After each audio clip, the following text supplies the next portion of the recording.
All right, thank you, Vicki. It is 7:47, and as you know, the kids are heading back to school, and that means homework. So how can you help your kids develop good study habits?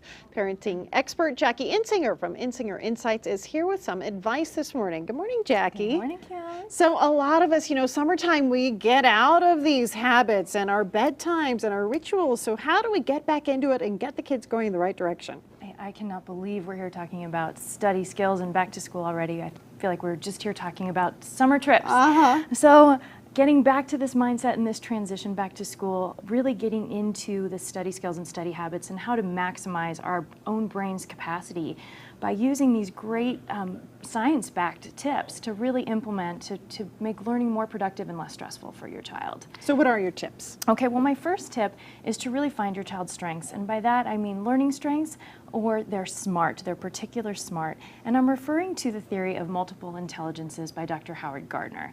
And according to this theory, which I use in my practice with every single student, it says there are 8 different types of intelligences, and they run the gamut from the ones that we see at school that schools tend to measure, like logic, which is math, or linguistic, more reading, to art smart, people smart, music smart, all these different smarts, and we all have our own combination of these, or our kind of learning fingerprint.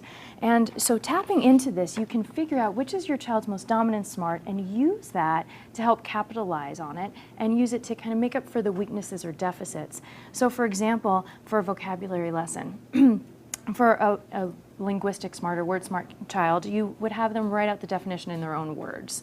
But for an art smart child, having them draw a picture of the definition instead is really what triggers that memory and makes it not just as successful but more interesting, which also makes memories more easier to form. That's pretty interesting. Okay, and then you also suggest letting them teach you. Yes, this is super fascinating to me. So there's research that shows, and from memory research, that 24 hours after listening to a lecture, 5 to 10% of the information is remembered.